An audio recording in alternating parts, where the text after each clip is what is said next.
Well, good evening to everyone. I would like to extend the apology of Brother or Elder Elder Isaac. He's the one supposed to be here with us tonight, but he said he's got some emergency, to do, and so I am taking his place for now. Um, I'd like to take our study tonight on the very well known line in the scripture, a wonderful question from the Lord, wherein he said to Moses in Exodus chapter 4, verse 2. So the Lord said to him, "What is that in your hand?" And he said, "A rod." This week I had a wonderful opportunity to meet a minister of the Methodist Church as I go around Belfast or North Belfast. And so basically I came last Sunday to their church in North Belfast. They've just ended their service, and so the minister is just right there at the door, shaking hands of everyone who's going out. And so I waited a little bit until I was ushered in by their deacon to meet their minister. And as I introduced myself as the minister of the Seventh-day Adventist Church in Lisburn Road, immediately he looked up to the ceiling and he said, "Seventh-day Adventist?" And he said, "Yes. Do you?" And so I asked the question, "Do you know anything or somebody at the Seventh-day Adventist Church?" And immediately he said to me, "Well, I used to work with someone in Larne, at the earlier part of 2000." And I said, and he, you could see in his face, he's trying to remember his name. And to the point, he said, all that I could remember is he used to be the head of Arma Observatory. And from there, I immediately bought in and said, "Well, is that Pastor Mark de Groot?" And so he said, yes, that's him, Pastor Mark de Groot." And so it started, because of that, it started a wonderful conversation between us. And he said, yes, he's such a very good man. Every time we meet as pastors in Larne, because he used to pastor Larne as well, he said, there's full of wisdom, and he would always share the love of Jesus Christ to us. And so that actually have given me an opportunity to share with him, what we've been doing in Belfast. And he was so happy. And to the point, he asked me, "So what is your purpose, why you're here today?" And so I did share some thoughts with him that yes, we're looking for a venue. And so he shared, he said to me, "Well, as you know, you have that in your church as well. It has to go through to the church board or to the leadership." And I said, "Yeah, I understand. I understand all of that." But then what he did is he toured me around the church, the beautiful church. And I said, "Lord, if it is your will, may that be the premises that we will be able to get, because it has so many rooms. It has rooms, it has halls, it has a beautiful worship hall as well. It has parking and everything." But then as we continue on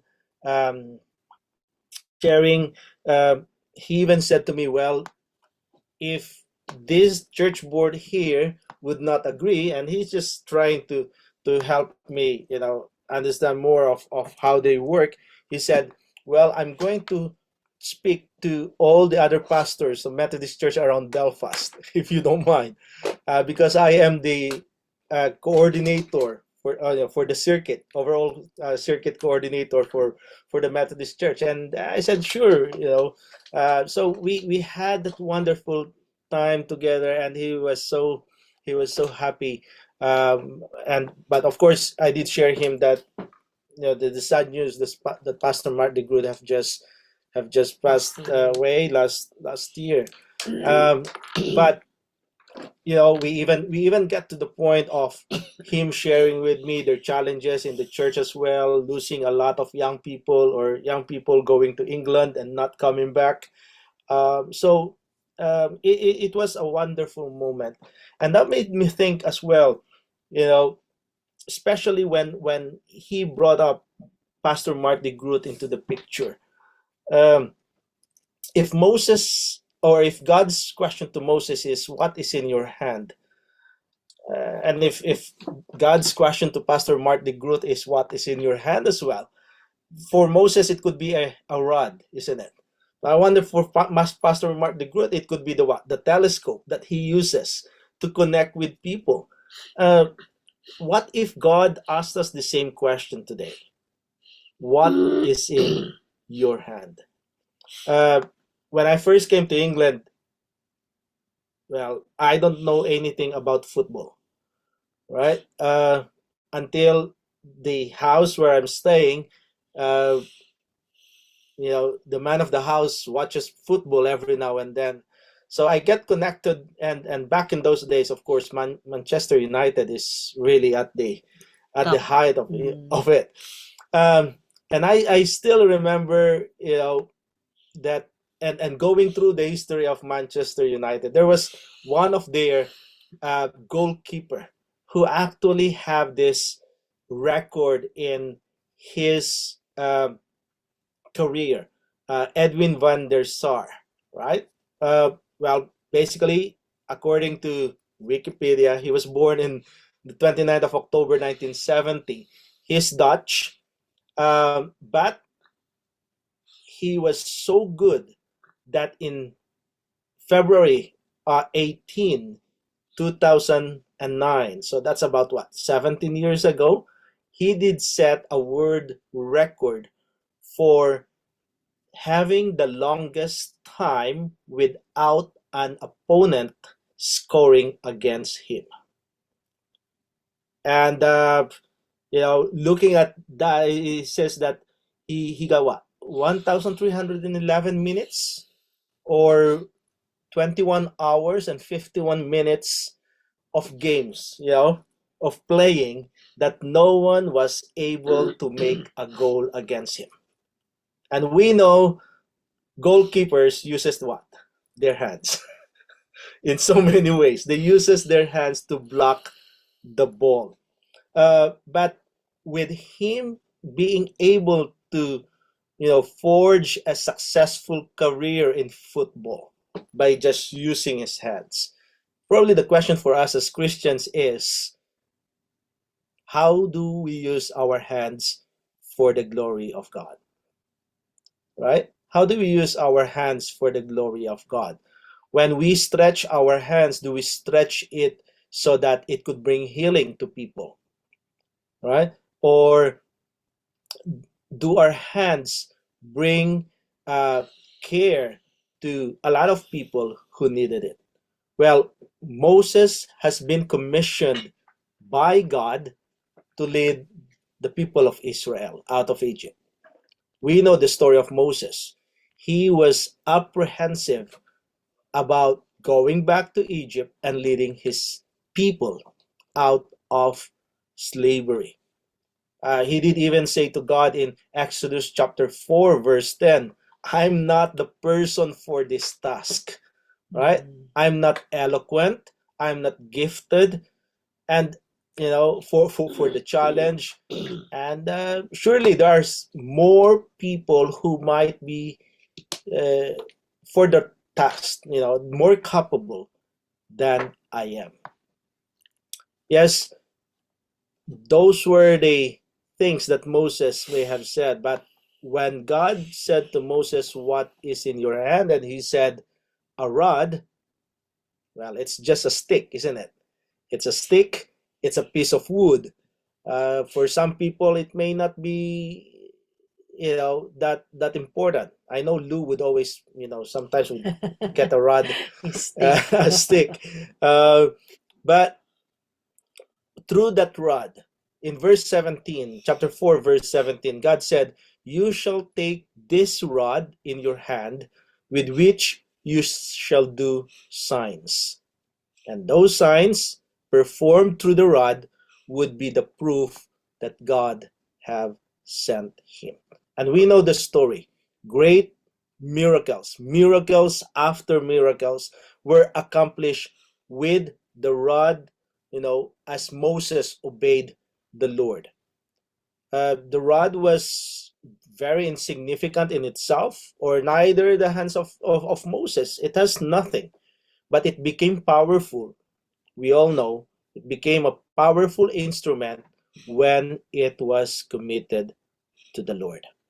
It is amazing, an amazing thing, when we submit everything that we had, even every tools that our hands, would touch, when we give it to the Lord. So if we would consider this as some other servants of the Lord in the scriptures, there are many people whom God would always say, "What is it that you have? What is it in your hand? What is it that you may be good at?" I always like that song, "Take My Life and Let It Be." I don't know if you still remember that hymn, "Take my life and let it be." But there's a line there that says what? "Take my hands and let them move at the impulse of thy love." Not our love, not our hands, but as we bring it to the Lord, and as God moves it, and as how God would want his love to be felt by other people, he will surely make use of those gifts that he has for us. If we would look at other parts of the scripture, in Nehemiah chapter 2, verse 18, we were told, "Then they set their hands to this good work." We know that, talks about the rebuilding of Jerusalem. But in the Bible, there were so many great men of God who were able to accomplish great things as they used the tool that God have given them to glorify his work. What is in the hands of David? What is in your hand, David? Right? It must just be a what? A small sling. I don't know if you played with sling before. I did. We have a different sling back, in the Philippines. It's the the one, but you need practice on that, isn't it? But with the story of David, yes, he was practicing it. But when he committed himself to God, he was able to what? Use that very sling, using his hands to topple that giant, and give an unexpected victory for the people of God. Well, we all know, uh, if God have asked Joshua right thereafter they have crossed uh, the river Jordan, "What is in your hand, Joshua?" And Joshua could say, "Oh, it's only a what? A trumpet." But those trumpets, after what? After sounding it, the walls of Jericho fell down. Uh, there's so many things that God can do with the little things that we find in our hands. And yes, with Nehemiah, it might be only a trowel, right? But God used his people to rebuild the walls of Jerusalem in an amazing time, 52 days. 52 days just with a trowel. Uh, well, there's many projects this time, that would use all those heavy equipment and all of that, but they still could not finish many great things. For Peter, what is in your hand, Peter? But it's only a net, but God did not use it to just catch fishes, but for Peter to understand that if he would use the net, his hands, as God and commit his life to God, he will be taking care of the physical needs of the of the people and the spiritual need of them, and that they will not just be able to catch the fish, but they will be able to be fishers of man. To Dr. Luke, I don't know what sort of, but probably be in the hand of Dr. Luke, but there's no stethoscope at that time, isn't it? You don't know. Well, we don't know, but well, probably there's bandages. I'm sure that that's been used for a long time already. But Dr. Luke have have always cared for people wherever they go. He always looks after the physical need of the people, and they were able to what? Heal the sick as they traveled across Asia Minor, and as he traveled with Paul. With Paul, what is in the hands of Paul? Well, it could be a pen, but God have used that pen to write what? 17 epistles in the New Testament, and the apostle have used his hands to spend so many hours in writing to the churches, teaching them, admonishing them, and encouraging them. So, Karen, yeah, I'm almost done with your book. Keep on writing. Yeah. Keep on writing, because many more people will be encouraged by what you write with your hand. Well, we all know John Bunyan, right? John Bunyan, he only had a pen in prison, but he was able to what? Right there at Bedford prison in England, he was able to write the Pilgrim's Progress, and it was sold in so many different languages, many different copies throughout the world, and have inspired so many Christians as well. What's in the hand of Ezra? It may just be a scroll, but that scroll, through the hand that opened that scroll, they were able to read the law of God, and he started preaching it. Whatever could be in our hand. Jeremy, what's in your hand? Yeah, it could be, being a nurse. Oh, do you also have stethoscope, or probably you have pen? All right. By writing, Pilani, I think you were there. By writing those notes, it's computer now. Is it computer now? Or well, what's in your hand? It could be a keyboard that is in your hand. By those things you could put or set the records right. What's in your hand, Ian? Right? Guitar. You have the guitar. You have the mouse to edit all those videos. Yeah. What is in your hand, Francis? Yeah. Or you have the Bible, and you could preach with it. You could tell other people of God's amazing love. And to every one of us who are here, maybe God have given us something else, right? With Emma, what is in your hand? Rachel, what is in your hand? And I'm sure whatever is in your hand, as you commit it to the Lord, He will be able to bless you.